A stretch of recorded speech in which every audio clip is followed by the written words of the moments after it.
नमस्कार दोस्तों। इस वीडियो में मैं रिव्यू करने जा रहा हूँ।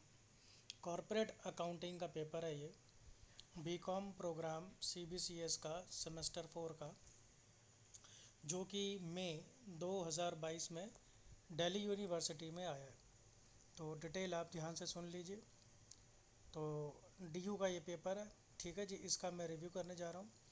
Corporate accounting BCom program CBCS semester 4 के लिए। आप जानते हैं कि जो पेपर DU के अंदर आते हैं वो बाकी के पूरे इंडिया के लिए भी काफ़ी कामगार हैं। आप प्रैक्टिस करना चाहते हैं, समझना चाहते हैं पेपर कैसे आते हैं, क्या है, तो आइए देखते हैं। सबसे ऊपर लिखा है, this question paper contains 48 printed pages. हे भगवान, 48 पेज का क्वेश्चन पेपर, मतलब 48 पेज का क्वेश्चन पेपर कोई ऐसे ही पढ़ लेगा? इसको तो पढ़ने में ही मेरे को आधा घंटा लग जाएगा। 48 पेज का क्वेश्चन पेपर देखते ही एक इतनी मोटी सी बुकलेट हाथ में आती है, और जिसे देख के बच्चे को पहले तो सबसे पहले सदमा लगता है। मैं बैठ के ये 50 पेज पढ़ूंगा, तब मुझे क्वेश्चन पेपर करने की स्ट्रेटजी बनानी होगी कि मुझे कौन सा करना है और कौन सा छोड़ना है। ला हौल वला कुव्वत। चलिए आगे चलते हैं, देखते हैं भाई। तो आपको देखिए, अटैम्प्ट ऑल क्वेश्चन, सारे क्वेश्चन करने हैं, यानी इसके अंदर 5 क्वेश्चन होंगे और पाँचों के पाँचों करने हैं। सिंपल कैलकुलेटर यूज़ कर सकते हैं। ये सब नॉर्मल आपके इंस्ट्रक्शंस हैं। बच्चे कई बार पूछते हैं लैंग्वेज के बारे में, तो आप बता दूं, आप किसी भी लैंग्वेज में लिख सकते हैं, हिंदी में या इंग्लिश में, लेकिन जो आपका आप आंसर शीट होनी चाहिए तो वो एक ही लैंग्वेज में होनी चाहिए। हिंदी तो पूरा हिंदी में, और इंग्लिश तो पूरा इंग्लिश में, और जो प्रैक्टिकल्स होते हैं प्रैक्टिकल तो इंग्लिश में ही होते हैं। आइए चलते हैं हम पेज नंबर 2 पे। फिर छात्रों के लिए, चलो ये तो हिंदी में आ गए। तो अब देखते हैं भाई, तो ये पहला क्वेश्चन क्या है? Paid up share capital, equity और ये सब, सिक्योरिटी प्रीमियम, जनरल रिजर्व। तो भाई कन्वर्टिबल डिवेंचर और 10 rupees on this 1 April decided. अच्छा, इसमें हमें कैलकुलेट करना है बोनस। तो भाई ये बोनस कैलकुलेशन का हमारा ये क्वेश्चन है, जिसके अंदर ये, इसके अंदर 3 पॉइंट है और ये 6 नंबर का क्वेश्चन है। आप देखना, ये पेपर का रिव्यू बड़ा होने वाला है, क्योंकि भाई इसमें 50 पेज है, मैं क्या करूँ। इसका जो बी पार्ट है, तो इसके अंदर हमें क्या करना है, calculate minimum number of equity shares are issued, हाँ, रिक्वायर्ड टू ट्रांसफर टू। तो जो आपको इक्विटी शेयर्स हैं उसका नंबर यहाँ पर आपको कैलकुलेट करना है इस पेपर के, इस क्वेश्चन के अंदर, और ये 6 नंबर का है। और इसका जो सी पार्ट है, तो परमात्मा का, ये पेपर तो परमात्मा याद दिला रहा है। Compute expenses to be recognised in each year by fair value method and value of options forfeited, assume that the market price per share is this। तो इसमें आपको कैलकुलेट करना है एक्सपेंसेस यहाँ पर आपको कैलकुलेट करने हैं मेथड से। एक तो आपका फेयर वैल्यू मेथड है और वैल्यू ऑप्शंस फॉरफिटेड है। अब इसके अलावा आप क्या कर सकते हैं, अगर आप वो क्वेश्चन नहीं करना चाहते तो आप ये क्वेश्चन कीजिए। ऑल्टरनेटिव क्वेश्चन आपको दिया है। इस पेपर में क्या किया है कि हर क्वेश्चन के साथ एक चॉइस दी गई है, मतलब कुल मिला के इसमें 10 क्वेश्चन है, 10 में से आपको 5 करने हैं। इतनी सारी चॉइसेस एक तरफ तो ऐसा लगता है कि चलो ठीक है, अच्छी बात है, आ, आपको सुविधा हो सकती है, लेकिन ये सब चीज़ें आपका टाइम बहुत खाती है। इससे अच्छा तरीका ये हो सकता है, आपने 7 क्वेश्चन दे दिए और कह दिया जी आप इसमें से कोई से भी 5 कर लो। आप चॉइस में उसको बांध रहे हैं, हर क्वेश्चन नंबर 1 में 2 क्वेश्चन, 2 में 2 क्वेश्चन, 3 में 2 क्वेश्चन। ये काफ़ी हद तक पेपर की लेंथ बढ़ाता है, मुझे लगता है बच्चे के काम में नहीं आता है ये। अगला क्वेश्चन है, ये आपको दे दिया भाई, redeemable preference share. I think preference share का ये क्वेश्चन है। Security, general reserve, buy back भी है इसके अंदर, redeem preference share to cancel investment. ठीक है, आपको क्या करना है, जनरल एंट्री पास करनी है, और बोनस शेयर का भी है। तो कुल मिला के प्रेफरेंस शेयर का ही आपको एक क्वेश्चन दिया गया है, ठीक है, जिसके अंदर रिडम्पशन भी है ना, डिवेंचर का। तो अगेन ये एक लंबा क्वेश्चन है, और ये ख़त्म हो गया। तो ये आपका ये 20 नंबर का क्वेश्चन था, देखिए, ठीक है। तो इस तरह से आपका ये, या तो एक क्वेश्चन कर लीजिए आप 20 नंबर का, और या फिर वो टुकड़े वाला क्वेश्चन कर लीजिए।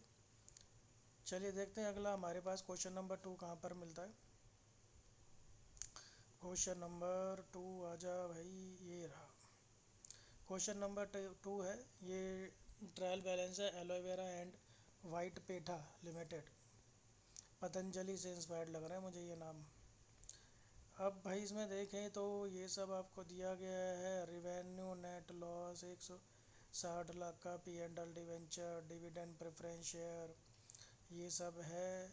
Okay, transfer to this corporate tax, तो ये तो आपका मुझे फाइनल अकाउंट का लगता है। Profit, calculate profit for the period, P and L बनाइए इसके अंदर। इक्विटी शेयर कैलकुलेट करना है आपको। And show calculation of reserve and surplus, जो सबसे मेन होता है इसके अंदर रिजर्व एंड सरप्लस, वो आपको दे दिया। बैलेंस शीट आपसे नहीं बनवाई है, तो आपको इनकम स्टेटमेंट इसके अंदर बनानी है, और उसके उससे रिलेटेड जो नोट्स टू अकाउंट्स है वो बनाने हैं, और रिजर्व एंड सरप्लस बनाना है उसके अंदर मेनली। ठीक है जी। चलिए 15 नंबर का क्वेश्चन कर दिया, थोड़ा हल्का कर दिया।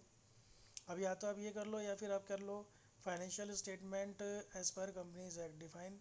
फाइनेंशियल स्टेटमेंट की डेफिनेशन बतानी है, फिर आपको ये डिफरेंसेस बताने हैं हर एक के। ठीक है, इंटरिम डिविडेंड, फाइनल डिविडेंड में क्या डिफरेंस है, एक एक लाइन में बताने हैं। अरे इतने डिफरेंसेस पूछ लिए यार ये। अच्छा, define on operating cycle party. ठीक है जी। अच्छा, डी में आपका क्या है, फिर ई है, एफ है। एक एक दो दो नंबर के आपसे इतने सारे ये इन्होंने क्वेश्चन पूछे हुए हैं भाई, एच तक इन्होंने ये क्वेश्चन पूछे हुए हैं। ये यहाँ पर है, और फिर इसके बाद आपको ये सब चीज़ें बना। रियलाइजेशन डेट ये दे रखी है। क्या बनाना है आपको, ऑपरेटिंग साइकिल बनाना है। And state with reason whether the following should be disclose. ये current asset, non current asset, liabilities वगैरह में आएंगी कि नहीं आएंगी, ये आपको बताना है। मतलब आपको ओवरऑल काफ़ी अच्छी नॉलेज होनी चाहिए। अब ये आपको सब हिंदी में दे दिया इन्होंने। अब आएगा हमारा क्वेश्चन नंबर 3, ये रहा। जिंजर लिमिटेड का है, कैलकुलेट करना है net cash inflow from operating activities after tax to be disclosed in the cash flow statement as per accounting standard 3। तो ठीक है, इसके अंदर आपको पूरा कैश फ्लो स्टेटमेंट उसने नहीं बनवाया है। आपको इसमें जो बनाना है तो वो आपको सिर्फ ऑपरेटिंग एक्टिविटीज़ का ही बनाना है। और ये आपको कुछ एडिशनल इन्फॉर्मेशन दे रखी है अच्छी खासी, बहुत सारी है, बड़ी बड़ी। 6 दे दिए आपको, 10 नंबर का ही आपका क्वेश्चन कर दिया। चलिए इसका ऑल्टरनेटिव आपको क्या दे दिया, calculate cash flow from investing activities and financing activities. वाह, कितना समझदार आदमी है ये पेपर बनाने वाला। वैसे मुझे पता है ये कौन है, लेकिन कोई बात नहीं। अब देखिए ऊपर उसने एक पार्ट पूछ लिया कैश फ्लो का, और यहाँ पर इसने ये बाकी के जो चॉइस में दिया है उसमें दूसरे 2 पार्ट पूछ लिए। मतलब जिसको कैश फ्लो स्टेटमेंट आता है वही इस क्वेश्चन नंबर 3 को कर सकता है, तो उसको चॉइस वाला कोई फ़ायदा नहीं हुआ। अब ऊपर करेगा तब भी कैश फ्लो का क्वेश्चन है, नीचे करेगा तब भी वो कैश फ्लो का क्वेश्चन है, तो फ़ायदा क्या हुआ उसको चॉइस देने का। उसे कैश फ्लो आता है तो वो पहला पार्ट भी कर सकता था, कैश फ्लो नहीं आता तो वो कोई सा भी नहीं कर पाएगा। तो ये तो कोई समझदारी वाली बात नहीं हुई, मतलब बहुत ही बड़ी बेवकूफ़ियत वाली बात है ये तो। और जिस तरह से पेपर मुझे दिख रहा है, लाहौल वाला कुवत भाई, इतना लेंथी पेपर है ये, मैं इसके बारे में क्या कहूँ। अच्छा, बी क्वेश्चन है नेट कैश फ्लो। अच्छा चलो, ये उसी का ही पार्ट हो गया। अब आगे चलते हैं हम लोग। ये हिंदी में आ रहा है, हिंदी। अब 4, give below are the extracts from the balance sheet. Sheena, ये भाई बैलेंस शीट दे दी है आपको। Sheena decided declare dividend 5% following terms. अच्छा जी, टेंजिबल फिक्स एसेट वगैरह ऐसे ऐसे करके, इन्वेंट्रीज ये ले जाएगा वो ले जाएगा, ट्रेड पेबल की पेमेंट वगैरह है। ठीक है भाई, परचेज कंसिडरेशन भी दे दिया आपको। चलिए भाई, काफ़ी लंबा क्वेश्चन दे दिया यार इसने तो। सो आपसे क्या मांग रहा है जी, show the calculation and discharge of purchase consideration. अच्छा, फिर ये बी के अंदर भाई जनरल एंट्री है। ये क्वेश्चन तो यार मुझे 9 नंबर के हिसाब से बहुत ही बड़ा लग रहा है। 9 नंबर के हिसाब से इतना बड़ा क्वेश्चन, कमाल है। चलिए बी पार्ट में देखते हैं। पास जनरल एंट्री, जनरल एंट्रीज करनी है, कन्वर्जन। अच्छा, कन्वर्टेबल डिवेंचर का ये क्वेश्चन है हमारे पास, ये जनरल एंट्रीज आपको करनी है। 4 पॉइंट इसमें है। चलिए ये क्वेश्चन ख़त्म हो गया और ये 6 नंबर का है, तो 9 और 6 15 नंबर हो गए आपके। वो नहीं कर सकते तो ये कर लीजिए, तशिका तुषार। अब ये यहाँ पर equity share cum preference share debenture, चलिए ठीक है। Dividend preference share are arrear the following scheme. इसके बाद all equity shares preference shares, अच्छा जी कैंसिल वैंसिल कर दिए। To pay receive debenture, second debenture mister B cancel 120 lakh. Trade creditor की कहानी है यहाँ पे। Any surplus after writing off various is required prepare reconstruction account. भाई रिकंस्ट्रक्शन अकाउंट का ये क्वेश्चन है, थोड़ी मेहनत लगती है इसके अंदर। और रिकंस्ट्रक्शन का ये क्वेश्चन इन्होंने 12 नंबर का दिया है, बताओ भाई। कम से कम ये 15 से 20 नंबर का क्वेश्चन बनना चाहिए। ये जो बीच बीच में छोटी छोटी थ्योरी दे देते हैं, ये तो बच्चे को बहुत ही दुखी करती होगी। है आपको 3 डिफरेंस बताने हैं AS 14 और AS 103 के अंदर। अकाउंटिंग स्टैंडर्ड जिसको आते होंगे वो कर जाएगा उसे। लेकिन पेपर मेरे हिसाब से जहाँ तक मुझे अभी तक दिखा है, बहुत ही लेंथी पेपर है ये। मतलब आप सोचो, मुझे पढ़ने में इतना समय लग रहा है जो कि मैं ठीक से पढ़ भी नहीं रहा। चलिए क्वेश्चन नंबर 5 आ गया हमारे पास। गिवन बिलो, अब ये होल्डिंग कंपनी का क्वेश्चन है भाई। ठीक है, अब देखते हैं होल्डिंग कंपनी का क्वेश्चन इन्होंने कैसा दिया है। अच्छा ठीक है, एडिशनल में अब ये, अच्छा वो शेयर वेयर वो ले रहा है, ठीक है।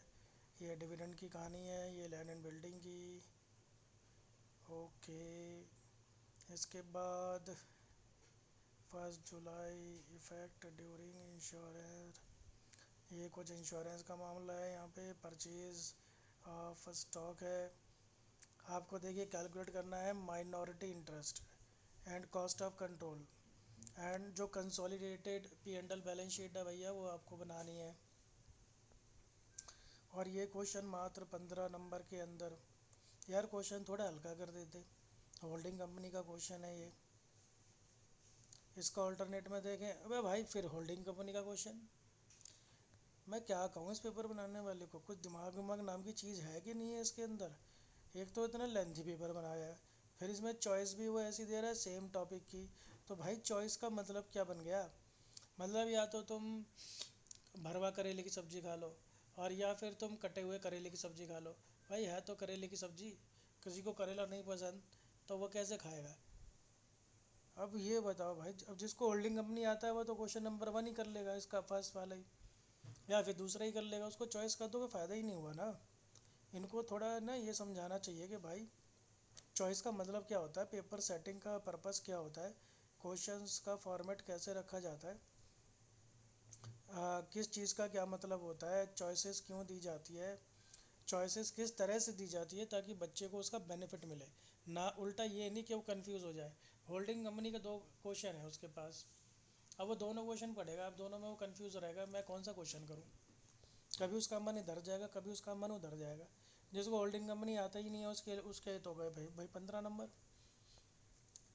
ये क्वेश्चन भी देखो, अब मुझे इस क्वेश्चन के अंदर भी कोई खास ऐसी चीज़ नहीं लग रही कोई बहुत बड़ी, मतलब मुझे वैसा ही क्वेश्चन लग रहा है ये। आप देखें तो लगभग लगभग वैसी चीज़ें ही यहाँ पर रिपीट हो रही हैं, तो ऐसा तो इसमें कुछ खास दिख नहीं रहा। देखिए अगर आप क्वेश्चन को पॉइंट वाइज भी पढ़ेंगे ना, तब भी आपको क्वेश्चन की जो लैंग्वेज है वो सिमिलर ही लगने वाली है। आप बिल्कुल मैच करके देख लो, जहाँ भी शेयर की बात हो रही है, परचेज ऑफ स्टॉक की बात हो रही है, जैसे ये आपके इफेक्ट की ये बात हो रही है ये देखिए ये इंश्योरर वाला सेम टू सेम ऊपर वाले क्वेश्चन के अंदर था, इंश्योरेंस वाला पॉइंट सेम टू सेम वहाँ पर था। और ये आपके ये फिक्सचर वाला, ये लैंड एंड बिल्डिंग वाला सेम टू सेम ऊपर था। मतलब आपने क्या किया भाई साहब, आपने सिर्फ थोड़ी सी फिगर चेंज कर दी, बाकी क्वेश्चन तो बिल्कुल सेम टू सेम है।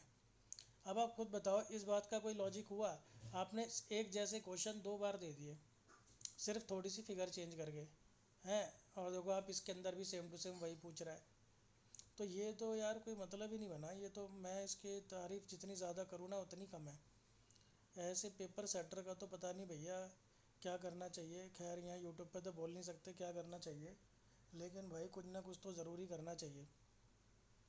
अब मैं आपको बताता हूँ फाइनली कि ये पूरा पेपर देखने के बाद मेरे क्या विचार है। इस पेपर के बारे में नंबर 1, भाई ये पेपर बहुत ही ज़्यादा लेंथी पेपर है, ऐसा पेपर नहीं आना चाहिए। और ये बीकॉम प्रोग्राम का पेपर है, अगर आप इस पेपर को बीकॉम ऑनर्स के बच्चे को दे देंगे तो वो उसके लिए भी टफ है।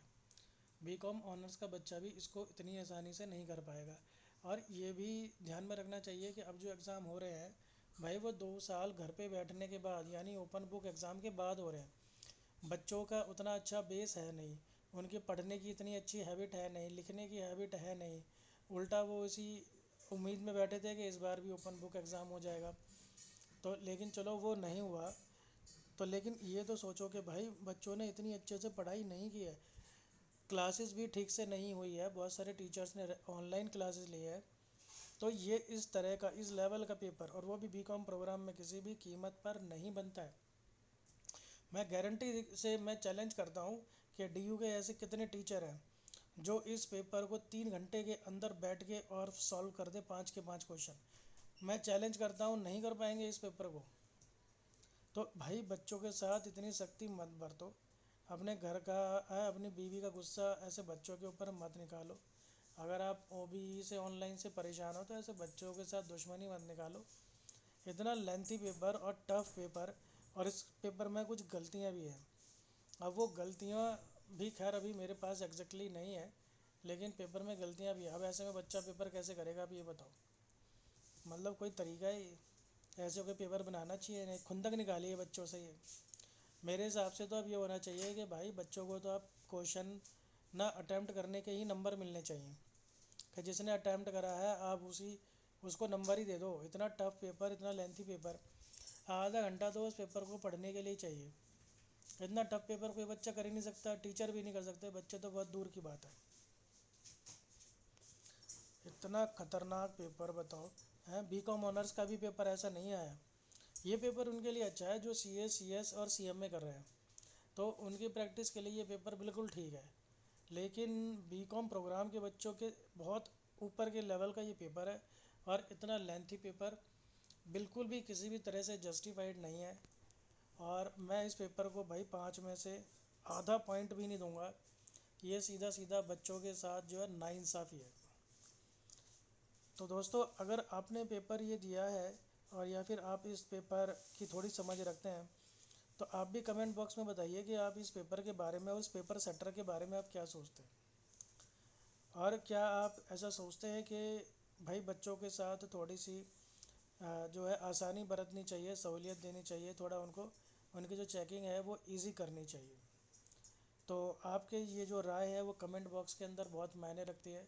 तो आप प्लीज़ अपनी राय कमेंट बॉक्स में ज़रूर शेयर करें, और इसी तरह के रिव्यूज़ के लिए जुड़े रहें। और अगर आपको ये पेपर की पीडीएफ चाहिए तो वो मेरे जो एप्लीकेशन है एडुट्रिक्स के नाम की, उसके अंदर स्टडी मटेरियल में जाकर आप इसकी पीडीएफ ले सकते हैं फ्री में, उसमें कोई दिक्कत नहीं है। सीधा वहाँ से आप इसको डाउनलोड भी कर सकते हैं। इसी तरह जुड़े रहिए। अगले व्यूज़ के अंदर, रिव्यू के अंदर आपसे मिलता हूँ। धन्यवाद।